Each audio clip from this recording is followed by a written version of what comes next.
వేసవి సెలవుల్లో విజ్ఞానంతో పాటు వినోదాన్ని పొందే అవకాశం సమ్మర్ క్యాంపుల ద్వారా లభిస్తుందని, ఈ అవకాశాన్ని ప్రతి విద్యార్థి సద్వినియోగం చేసుకోవాలని ఎమ్మెల్యే ఆదిరెడ్డి శ్రీనివాస్ పేర్కొన్నారు. నగరపాలక సంస్థ ఆధ్వర్యంలో నారాయణపురంలోని గోదావరి పుష్కరాలు ఇండోర్ స్పోర్ట్స్ కాంప్లెక్స్ నందు ఏర్పాటు చేసిన సమ్మర్ క్యాంపును కమిషనర్ రాహుల్ మీనాతో కలిసి జ్యోతి ప్రజ్వలన చేసి గురువారం ఆయన ప్రారంభించారు. ఈ సందర్భంగా కాసేపు ఆటలాడి విద్యార్థులలో ఉత్సాహాన్ని నింపారు. అనంతరం ఎమ్మెల్యే ఆదిరెడ్డి శ్రీనివాస్ మాట్లాడుతూ 6 ఏళ్ల తర్వాత అధికారికంగా ప్రారంభించుకుంటున్న ఈ సమ్మర్ క్యాంపులకు విద్యార్థులు తల్లిదండ్రుల నుంచి విశేష స్పందన లభించడం సంతోషంగా ఉందన్నారు. ఇప్పటివరకు 515 మంది వివిధ క్రీడలకు రిజిస్ట్రేషన్లు చేసుకోగా ఈ సంఖ్య 2-3 రోజులలో రెట్టింపు అయ్యే అవకాశం ఉందన్నారు. వేసవి కాలంలో నిర్వహించే సమ్మర్ క్యాంపుల వల్ల పిల్లలకు క్రీడల పట్ల ఆసక్తి పెరగడమే కాకుండా శారీరకంగా మానసికంగా వృద్ధి చెందడానికి ఎంతగానో ఉపయోగపడతాయన్నారు. చిన్నారులు కొత్త కోర్సులు నేర్చుకోవడానికి ఇది మంచి సమయం అని పేర్కొన్నారు. కార్యక్రమంలో సెక్రటరీ శైలజావల్లి, ఈఈలు మాధవి, మదర్సా అలీ, డిఈ సత్యనారాయణ, ప్రజాప్రతినిధులు, ఇతర అధికారులు, విద్యార్థులు, తల్లిదండ్రులు పాల్గొన్నారు.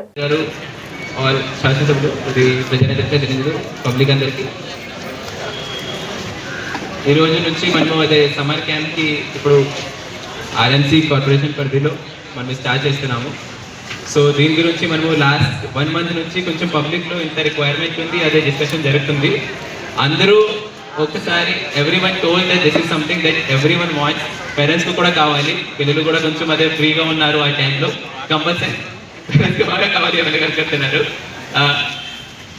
సో దే ఆల్సో వాంట్ కి అదే ఆ టైంలో సిన్స్ స్కూల్స్లో కొంచెం ఫ్రీ ఉన్నాయి కాబట్టి సమ్ ఫిజికల్ యాక్టివిటీ ఉంటే they will also be busy. Students కూడా ఫ్రీ ఒక యాక్టివిటీలో ఫోకస్ చేస్తారు, కొంచెం ఇంప్రూవ్మెంట్ వస్తుంది. అందరు స్టూడెంట్స్కి కూడా స్కూల్ స్టూడెంట్స్ మనం డిస్కస్ చేస్తే త్రూ జీఈఓ మనం ఇన్ఫర్మేషన్ పంపించాము. సో అక్కడ కూడా ఇమీడియట్లీ వాళ్ళు కూడా వెంటనే నంబర్స్ ఇచ్చారు, ఇంతమంది పబ్లిక్స్ కూడా స్టూడెంట్స్ కూడా రెడీగా ఉన్నారు. So from there side also the zeal to learn something new, ఒక కొత్త స్పోర్ట్స్ మనం నేర్చుకోవాలి, కంపల్సరీ కొన్ని లైఫ్ స్కిల్ కూడా నేర్చుకోవాలా, అలాగా స్టూడెంట్స్లో కూడా ఉంది. సో డెఫినెట్గా మనం ఆ టైంలో డిసైడ్ అయింది that it has to be plan. ఆ తర్వాత మళ్ళీ మనం ఆల్రెడీ ఆర్ఎస్సీ కార్పొరేషన్ పరిధిలో కొన్ని స్ట్రక్చర్స్ ఉన్నాయి, తర్వాత శాప్ సైడ్ నుంచి కూడా కొన్ని స్పోర్ట్స్ జరుగుతుంది, కొన్ని గవర్నమెంట్ స్కూల్స్లో పీటీ టీచర్స్ కూడా ఉన్నాయి. సో అందరికీ డిస్కస్ చేసిన తర్వాత అదే ఐడెంటిఫై జరిగింది దట్ ఈ వెన్యూస్లో మనం ఆర్ఎన్సీ కార్పొరేషన్ పరిధిలో ఈ అన్ని స్పోర్ట్స్ ప్రొవైడ్ చేస్తాము సమ్మర్ క్యాంప్లో. సో మొత్తం కలిపి మనం అరౌండ్ 23 యాక్టివిటీస్ బి ఇంక్లూడెడ్. ఆ స్పోర్ట్స్ యాక్టివిటీ కూడా ఉన్నాయి, దాంట్లో కొన్ని గేమ్స్ కూడా ఉన్నాయి, తర్వాత లెర్నింగ్ స్కిల్స్ కూడా ఉన్నాయి, like craft skill, music, dance కాకుండా స్పోర్ట్స్లో అందరూ మనం క్రికెట్, బ్యాడ్మింటన్ అదే ఆడుతున్నాము. అపార్ట్ ఫ్రమ్ దట్ కొన్ని న్యూ స్కిల్స్ కూడా నేర్చుకోవాలి. సో ఆ స్కిల్స్లో లైక్ స్విమ్మింగ్తో మనం బెస్ట్ అయితే మనము ఆన్లైన్లో రెస్పాన్స్ చూస్తే మ్యాక్సిమం పర్సన్ స్విమ్మింగ్ సెలెక్ట్ చేశారు. So that's a very great thing. మనం అదే స్విమ్మింగ్స్ అందరికీ యాక్చువల్లీ నేర్చుకోవాలా, కానీ అదే స్టార్టింగ్ మనము స్మాల్ ఏజ్తో మనం స్టార్ట్ చేస్తే ఈజీ అవుతుంది, తర్వాత స్లోగా మనం వదిలేస్తాము. సో ఇలాగా పరిస్థితిలో మనం చూస్తే that maximum people are trying to learn ఒక న్యూ స్కిల్. ఈ సమ్మర్ వెకేషన్స్లో ఒక న్యూ స్కిల్ నేర్చుకోవడానికి అదే వాళ్ళకి ఇష్టం ఉంది కాబట్టి ఈ ప్రకారం యాక్టివిటీస్ కంపల్సరీ సిటీలో కూడా కావాలి, కంపల్సరీ చేసి గురువాటి from the government side also. ఆ ఉద్దేశంలో ఇవన్నీ ఏర్పాటు చేయడం జరిగింది. తర్వాత I also believe that since ముఖ్యంగా మీ సైడ్ నుంచి కొంచెం ఇనిషియేటివ్ ఉంది కాబట్టి this exercise we are doing because public demand ఉంది కాబట్టి మీరు కూడా కొంచెం సీరియస్గా తీసుకున్నారు. కంపల్సరీ ఈ 30 to 45 డేస్ తర్వాత ఒక చేంజ్ రావాలి. ఈ summer camp is just starting. మీరు ఇప్పుడు ఒక యాక్టివిటీ స్టార్ట్ చేసిన తర్వాత అది హ్యాబిట్లో రావాలి. సో దట్ ఇది కంప్లీట్ అయిన తర్వాత you will learn a new skill. ఆ తర్వాత ఆ స్కిల్ కంటిన్యూ చేయాలి. ఫుట్బాల్ ఉన్నాయి, క్రికెట్ ఉన్నాయి, తర్వాత అథ్లెటిక్స్, ఇలాగ యాక్టివిటీస్ మీరు 30 డేస్ కంటిన్యూస్గా చేస్తే ఆటోమేటిక్గా మీ బాడీ కూడా అలవాటు అవుతుంది. సో ఆటోమేటిక్గా మీరు 6 కల్లా అదే కంపల్సరీ ఆడాలా అలాగే ఫీలింగ్ వస్తుంది. సో ఆ హ్యాబిట్ ప్రస్తుతానికి మనం ఇలాగ యాక్టివిటీ ఇప్పుడు ప్రిపేర్ చేస్తున్నాము. టైమింగ్ షెడ్యూల్స్ కూడా కొంచెం ఫ్లెక్సిబుల్గా పెట్టాము. సో దట్ ఎప్పుడైనా మీకు కంఫర్టబుల్గా ఉంది అలా అటెండ్ అవ్వాలి. ఇన్స్ట్రక్టర్స్ కూడా కంపల్సరీ మీకు కోఆర్డినేట్ చేస్తారు. మొత్తం ఇన్స్ట్రక్టర్స్ కూడా మనం రిక్వెస్ట్ చేస్తున్నాము దట్ కొంచెం ఇలాగా షెడ్యూల్ చేయండి మీ ట్రైనింగ్. సో దట్ 30 డేస్లో actually they learn something new. Just వాళ్ళు ఆడటానికి వస్తారు అలాగా కాదు, యాక్చువల్గా దే షుడ్ లెర్న్ ఎలా టెక్నిక్లో ఆడాలి. కంపల్సరీ బ్యాడ్మింటన్ కూడా మనం ఫస్ట్ ఎక్సర్సైజ్ చేస్తాము, ఆ తర్వాత స్లోగా కోర్ట్లో వస్తాము. ఆ సీక్వెన్స్ ఫాలో చేయాలి. సిమిలర్లీ చెస్ నేర్చే టైంలో కూడా కొన్ని చెసెస్ ఇండోర్ స్టేడియంలో మనకి అన్ని ఫెసిలిటీస్ ఉన్నాయి, జిమ్ ఉన్నాయి, వాళ్ళకి చెస్, టేబుల్ టెన్నిస్. కమిషనర్ గారికి,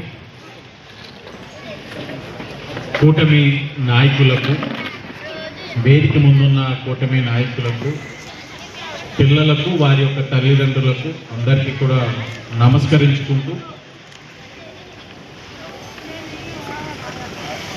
సమ్మర్ అనగానే మా మున్సిపల్ కార్పొరేషన్కి గుర్తొచ్చేది మీకు నీటి సమస్య లేకుండా చేయడం ఒక్కటే అన్నదే గత 5-6 సంవత్సరాలుగా జరుగుతున్న ప్రక్రియ. మీ ఎండాకాలం వస్తుండగా ఒకటే ఆలోచిస్తూ ఉంటాం, వాటర్ సప్లై ఎలా ఇవ్వాలి, ఎక్కడా ఇబ్బందులు లేకుండా చూసుకోవాలన్నది గత 5-6 సంవత్సరాలుగా జరిగిపోతా ఉంది. కానీ ఈ ఇయర్ గౌరవ కమిషనర్ గారు నేను చర్చించుకున్నాం. ఇంత పెద్ద కార్పొరేషన్ ఉండి, ఎంతమంది యువత ఉండి, ఇంత ఇన్ఫ్రాస్ట్రక్చర్ ఉండి, సమ్మర్ హాలిడేస్ అనగానే పిల్లలకి ఎందుకు మనం సమ్మర్ క్యాంప్స్ పెట్టట్లేదు అన్నది ఆలోచించుకున్నాం. రాజమహేంద్రవరం నగరం యొక్క అభివృద్ధి ఎంత మాకు ప్రాధాన్యతో ఈ నగరంలో ఉన్న యువత ఒక భవిష్యత్తు పైన కూడా అంతే ప్రాధాన్యత ఇవ్వాలని గత 20-25 రోజులుగా కమిషనర్ గారు, వారి యొక్క బృందం, అలాగే మా యొక్క నాయకులు కేలం సీన్ గారు, కొల్లుబుజ్జి గారు, చండీప్రియ గారు, మాలే విజయలక్ష్మి గారు, అధ్యక్షులు మధ్యరాంబాబు గారు, ప్రసాద్, ఇలాగ వీరందరూ అనేకమైన సమావేశాలు పెట్టుకోగా చివరాఖరుగా కమిషనర్ గారు, మేము ఒక కంక్లూజన్కి వచ్చి సమ్మర్ క్యాంప్ని ఈరోజు అధికారికంగా ప్రారంభించడమే కాదు,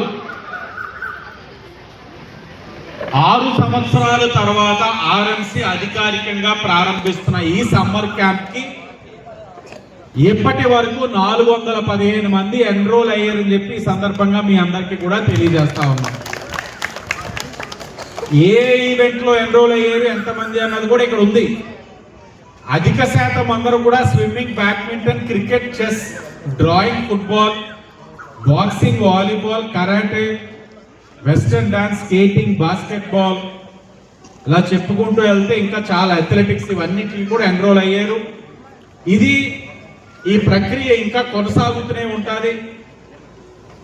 ఇంకా ఈ 415 మంది ఈరోజు రేపు వాళ్ళ ఈవెంట్ పార్టిసిపేట్ చేసి బయటికి వెళ్ళి వాళ్ళ స్నేహితులు చెప్పిన తర్వాత కౌంట్ డబుల్ అవ్వడం, డబుల్ అయినా ఆశ్చర్యపోక్కర్లేదు.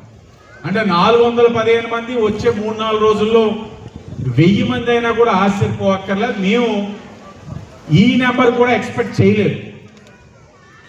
ఎందుకంటే 6 సంవత్సరాల తర్వాత ప్రారంభిస్తున్నాం, చాలా డీసెంట్ నెంబర్ వస్తుంది. అసలు ట్రయల్ రన్ చూద్దాం, పిల్లలు ఆసక్తి చూపిస్తున్నారా, తల్లిదండ్రులు కూడా ఆసక్తి చూపిస్తున్నారా లేదా అని ఒక అనుమానంతో కమిషనర్ గారు, నేను ఆలోచించి ఈ కార్యక్రమం ప్రారంభించాం. మీ యొక్క స్పందన అర్థమైంది, తల్లిదండ్రుల ఒక ఆలోచన అర్థమైంది. తప్పకుండా దీన్ని మరింత సమర్థవంతంగా మీకు ఇంకా ఎక్కువ సర్వీసెస్ కూడా ఇచ్చే విధంగా భవిష్యత్తులో కూడా మేము చేస్తామని కూడా ఈ సందర్భంగా తెలియజేస్తూ, మిమ్మల్ని ఆలోచించమనేది ఒకటే. కూటమి ప్రభుత్వం ఈ కాంప్లెక్స్ కూడా చూశారు. నెక్స్ట్ ఇయర్ గోదావరి పుష్కరాల్ని ప్రతిబింబించే విధంగా గోదావరి పుష్కరాల ఇండోర్ స్పోర్ట్స్ కాంప్లెక్స్ అని కూడా దాన్ని నామకరణం చేయడం జరిగింది. అంటే సింబాలిక్ గా గోదావరి పుష్కరాలు సమీపిస్తున్న తరుణంలో క్రీడకి అధిక ప్రాధాన్యత ఇస్తున్న నియోజకవర్గంగా ఇది కనబడాలని మేము తీసుకున్న నిర్ణయం.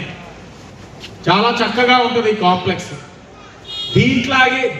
ఈ కాంప్లెక్స్ లాగే ఇలాగా సుమారు 6-7 చోట్ల ఈ స్పోర్ట్ యాక్టివిటీస్ అన్ని కూడా జరుగుతూ ఉన్నాయి. గూగుల్ ఫామ్ ఉంది, మీరందరూ ఆసక్తి కలిగిన వాళ్ళు రిజిస్ట్రేషన్స్ చేసుకోండి. సుమారు 17 రకాల క్రీడలు ఉన్నాయి. అథ్లెటిక్స్లో 4 రకాలు ఉన్నాయి. నైపుణ్యాలు, కళల్లోనే 9 రకాలు ఉన్నాయి. జస్ట్ ఆ గూగుల్ ఫామ్ ఏదైతే ఇచ్చారో దాన్ని క్యూఆర్ కోడ్ స్కాన్ చేసి రిజిస్టర్ చేసుకోవచ్చు. లేకపోతే హెల్ప్ లైన్ నెంబర్ కూడా ఉంది. హెల్ప్ లైన్ నెంబర్ కూడా 9494060060. దీని ద్వారా కూడా మీరు రిజిస్ట్రేషన్ చేసుకునే అవకాశం ఉంది. ఇందాకే కమిషనర్ గారు చెప్పినట్లుగా ఇది పిల్లలకి అవసరం. సమ్మర్ హాలిడేస్ అన్నీ పిల్లల చేతుల్లోని సెల్ ఫోన్స్ ఉండడం అన్నది మంచి పరిణామం కాదు. వాళ్ళు గ్రౌండ్స్కి వెళ్ళాలి, ఆడుకోవాలి. నలుగురు ఐదుగురు కలిసి క్రీడలు ఆడాల్సిన అవసరం ఉంది. ఎందుకంటే నలుగురు ఐదుగురు కలిసి ఆడినప్పుడు ఒక టీమ్ స్పిరిట్ అనేది వస్తుంది.